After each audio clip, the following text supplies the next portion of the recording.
आज अब हमारा टॉपिक है कौन सा? Cell cycle. क्या है? Cell division. तो समझ गए कि सेल डिवाइड क्यों करता है। तब हम लोग पढ़ेंगे क्या? Cell cycle. साइकिल समझते हैं सब लोग? साइकिल वो चलाने वाला साइकिल नहीं। जैसे हमारा जीवन का चक्र है। जीवन का चक्र क्या है? बचपन, जवानी, बुढ़ापा, उसके बाद में तब तक फिर एक नया, फिर कोई बच्चा जन्म लेता है, फिर उसका एक साइकिल चलता है। सेल साइकिल का यहाँ मतलब ये हुआ कि मान लो कि कोई एक सेल है, ठीक है, इसका एक न्यूक्लियस होगा। ये अपना साइज क्या करेगा? बढ़ा लेगा।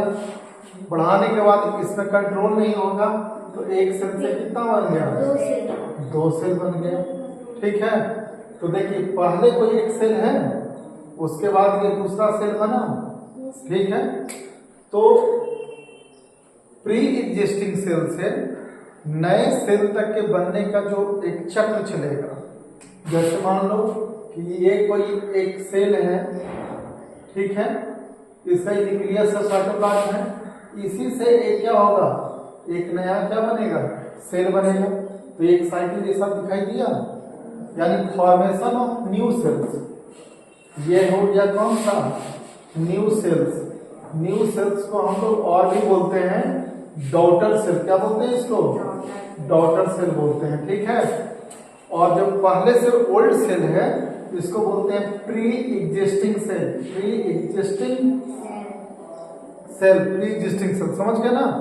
तो formation of new cells from the pre existing cell is known as cell cycle. उसको क्या कहेंगे हम? Cell cycle. देखिए प्री एग्जिस्टिंग, तो जैसे देखो एग्जिस्टिंग लिखा हुआ जो एग्जिस्टिंग ये होगा एग्जिस्टिंग। ठीक है। अब आप यहाँ देखिए ध्यान से, पहले से कोई सेल है, इसी से एक नया सेल बनेगा, तो इसी को हम बोलेंगे क्या? Cell cycle. हिंदी में कहें तो पुराने सेल से नए सेल के बनने के एक चक्र को हम क्या कहेंगे? सेल साइकिल कहेंगे या कोशिका चक्र कहेंगे। कोशिका चक्र कहेंगे। क्लियर है? अब आप सोचिए ये छोटा सा सेल था, ठीक है, फिर इसने अपने साइज को क्या किया? बड़ा किया। बड़ा करने के बाद इसके न्यूक्लियस का इसके ऊपर कंट्रोल नहीं रहा। इसके न्यूक्लियस का कंट्रोल नहीं रहा। तो जब नहीं रहा तो एक सेल से कितना सेल बन जाएगा? तो अब ये दो न्यूक्लियस हो जाएगा और ये पूरा का पूरा कंट्रोल हो जाएगा। आ जाओ टाइम से करो। ठीक है।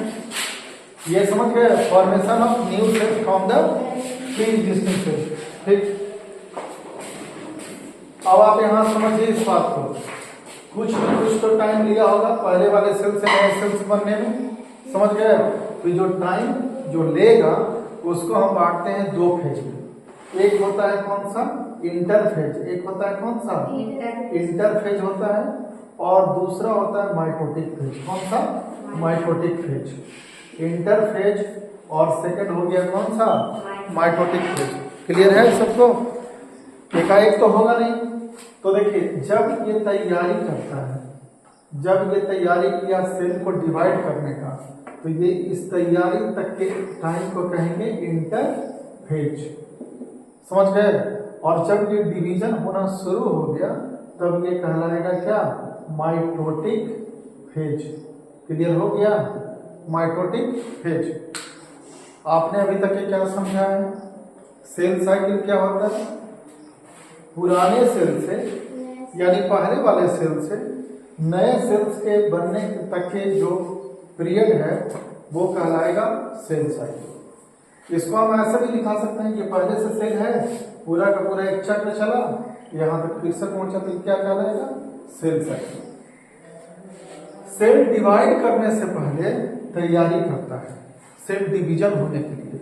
जैसे मान लो कि किसी की फैमिली धीरे धीरे एक्सपैंड करते चली जा रही है, बढ़ते चली जा रही है, और उसका एक मालिक है जो पूरे फैमिली को क्या कर रहा है? कंट्रोल कर रहा है। और फैमिली की संख्या क्या होती जा रही है? बढ़ते जा रही है। तो वो मालिक उस पर कंट्रोल कर पाता है क्या? फिर कोई सुनने लगता है उसकी बात को? नहीं सुनता है। आपस में क्या होता है? मनमुटाव होता है। मनमुटाव होता है तो बाहरी लोग जानता है क्या? गांव वगैरह के लोग जानते हैं क्या कि उसके घर में मनमुटाव है? नहीं के बराबर जानते हैं। समझ गए ना? तो उसी तरीके से जब इसका साइज बढ़ जाएगा तो इसके अंदर केमिकल चेंजेज आता रहेगा, यानी जितना डिवीजन होने के लिए जितना चीज चाहिए सबों की संख्या इसमें क्या हो जाएगा? दुगना हो जाएगा। सबों की संख्या क्या हो जाएगा? दुगना हो जाएगा। समझ गए? तो दुगना होते समय इसमें केमिकल चेंजेज होता है। तो केमिकल चेंजेज को आप इलेक्ट्रॉन माइक्रोस्कोप या कोई भी माइक्रोस्कोप पे आप नहीं देख सकते हैं, यानी इंटरफेस का जो प्रोसेस है ये आपको दिखाई नहीं देगा। समझ गए? लेकिन जब बंटवारा होते रहता है तो पंच आ जाता है, सब लोग जानता है। तो जब बंटवारा होते रहता है यानी माइटोटिक फेज, तो ये इसके सेल के अंदर क्या क्या बदलाव होगा ये हमें इलेक्ट्रॉन माइक्रोस्कोप पे क्या हो जाता है? दिख जाता है। यानी सेल साइकिल का दो चरण है। कौन कौन स्टेप्स है? एक है इंटरफेज और दूसरा है कौन सा? Mitotic phase. क्लियर हो गया? एक इंटरफेज और दूसरा कौन सा है? Mitotic phase. इंटरफेज जो है ना ज्यादा टाइम लेता है। किसी चीज की तैयारी करना हो तो वो तो वक्त लेगा ही ना, तो इंटरफेज ज्यादा वक्त लेता है। फॉर एग्जाम्पल देख लो कि यहाँ से यहाँ तक का टाइम इंटरफेज का है, यहाँ से यहाँ तक जो ज्यादा से ज्यादा ड्यूरेशन है वो किस चीज का है? इंटरफेज का है। देखो यहाँ से यहाँ पहुंचने में बहुत ज्यादा वक्त लग जाता है लेकिन डिवीजन में बहुत कम टाइम लगता है। तो इसको कम टाइम को हम छोटे से एरिया में दिखाएं और ये बड़ा में दिखाएं। एक एग्जाम्पल ले लो, जैसे एक बैक्टीरिया है जिसका नाम है वीसिया फावा। एक बैक्टीरिया है जिसका नाम क्या है? वीसिया फावा। तो एक बैक्टीरिया का नाम ले लेते हैं जिसका नाम है, रुक जाइए, वीसिया फावा। ये अपना जीवन यानी इसका जो ये एक कोशिकीय बैक्टीरिया है ये डिवाइड करता है और टोटल कितना घंटा टाइम ले लेता है? 19 घंटा टाइम लेता है। कितना घंटा लेता है? यानी एक वीसिया फावा से दूसरा वीसिया फावा होने में यानी डिवाइड करने में कितना घंटा टाइम लेता है? 19 घंटा टाइम लेता है, जिसमें से उसका तैयारी का इंटरफेज का टाइम केवल उसका हो जाएगा कितना? 17 घंटे का क्या हो जाएगा? इंटरफेज। और 2 घंटे का केवल हो जाएगा कौन सा? Mitotic phase. तो आप समझ सकते हैं कि इंटरफेज ज्यादा वक्त लेता है और माइटोटिक फेज कम वक्त लेता है। समझ गए? सेल डिवीजन होने के लिए जो तैयारी चलती है उसको इंटरफेज कहते हैं और जब डिवाइड करने लगता है तब उसे हम क्या कहते हैं? माइटोटिक फेज कहते हैं। तो उसे क्या कहते हैं? माइटोटिक फेज कहते हैं। इंटरफेज में केमिकल चेंजेज होता है, इस वजह से वो इलेक्ट्रॉन माइक्रोस्कोप पे या किसी भी माइक्रोस्कोप पे दिखाई नहीं देता है। ठीक है? लेकिन माइटोटिक फेज में आपको क्रोमोसोम्स का डिवीजन होता हुआ दिखेगा, तो वो इलेक्ट्रॉन माइक्रोस्कोप पे दिख जाता है। तो ऐसे चेंजेज को हम बोलते हैं साइटोलॉजिकल चेंजेज। क्या बोलते हैं इसको? Cytological changes. तो ये आपके एग्जाम में हमेशा आते रहता है कि सेल साइकिल में कितना फेज? 2 फेज। पहला कौन सा? इंटरफेज। दूसरा कौन सा? Mitotic phase. Interphase can't be seen through the electron microscope, but mitotic phase can be seen through the electron microscope. Mitotic phase दिखेगा। इसमें होता है कौन सा चेंजेज? आजा। इसमें होता है केमिकल चेंजेज और इसमें क्या होता है? Cytological changes. डिफरेंसेस समझ में आ गया? और हम यदि वीसिया फावा, हाँ ले लीजिए, ठीक, वीसिया फावा की एग्जाम्पल लें तो इंटरफेज 17 घंटा का है और माइटोटिक फेज कितने का है? 2 घंटे का। अब इंटरफेज में भी 3 और फेज है, G1 फेज, S फेज और कौन सा? G2 phase. तो देखिए इंटरफेज को भी हम 3 पार्ट में बांट देते हैं ऐसे। ठीक है? एक हो गया आपका ग्रोथ 1 फेज जिसको हम बोलेंगे G1 फेज। दूसरा हो जाएगा कौन सा? सिंथेटिक फेज यानी S फेज। और तीसरा हो जाएगा आपका G2 फेज यानी growth 2 phase. Growth 2 phase. Clear हुआ? कोई तकलीफ यहाँ तक के नहीं? इंटरफेज को फिर हम लोग बांटते हैं कितने फेज में? 3 फेजेज में। G1 फेज यानी ग्रोथ 1 फेज, S फेज और G2 फेज। ये टोटल मान लो कि इंटरफेज जो है, इंटरफेज ये पूरा का पूरा कितना देता है? VCF हवा के अकॉर्डिंग 17 घंटे का। तो G1 फेज लेगा कितना? 5 घंटा। S फेज लेगा 7 आवर्स और G2 फेज भी लेगा कितना? 5 आवर्स। कितना लेगा? 5 आवर्स। क्लियर है? तो जोड़ के देख लो, 5 5 10 और सब 17 घंटा। ठीक है।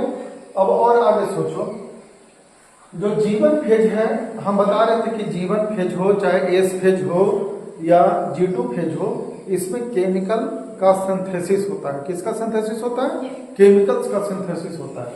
तो देखिए, आपको याद रखना पड़ेगा कि G1 फेज में RNA, प्रोटीन और एंजाइम का सिंथेसिस होता है। किसका होता है? G1 फेज में RNA, प्रोटीन और एंजाइम का सिंथेसिस होता है। ठीक है।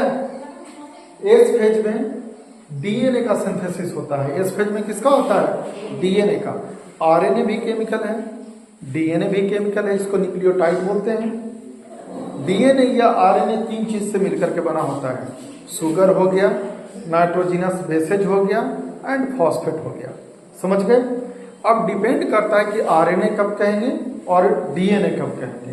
तो जब राइबोज शुगर हो तो RNA कहेंगे। शुगर के जगह यदि डीऑक्सी राइबोज हो जाएगा तो हम क्या कहेंगे? उसे DNA कहेंगे। समझ गए? तो आपने अभी समझा क्या कि जीवन में होता है RNA, प्रोटीन और एंजाइम का सिंथेसिस यानी निर्माण होता है। S फेज में DNA का सिंथेसिस होता है और G2 आते आते इसमें क्रोमोजोमल डुप्लीकेशन हो जाता है, यानी क्रोमोजोम्स की संख्या दुगनी हो जाती है। क्रोमोजोम की संख्या क्या हो जाएगी? दुगनी, यानी क्रोमोजोमल डुप्लीकेशन। साथ साथ में G2 फेज में माइटोकॉन्ड्रिया का संख्या दुगना हो जाएगा। यदि प्लांट सेल होगा तो वैसे कंडीशन में प्लास्टिड की संख्या क्या हो जाएगा? दुगना हो जाएगा। तो ये पूरा का पूरा आपका हो गया कौन सा? इंटरफेज। और ये माइटोटिक फेज। माइटोटिक फेज में क्या होगा? सेल डिवाइड करता हुआ आपको नजर आएगा। और माइटोटिक फेज हो जाएगा 2 तरीके का। समझ गए? कौन कौन सा? कैरियोकाइनेसिस और एक साइटोकाइनेसिस। कैरियोकाइनेसिस में न्यूक्लियस डिवाइड करेगा, साइटोकाइनेसिस में साइटोप्लाज्म का डिवीजन होगा। अब कैरियोकाइनेसिस भी होगा 2 तरीके का। कौन कौन?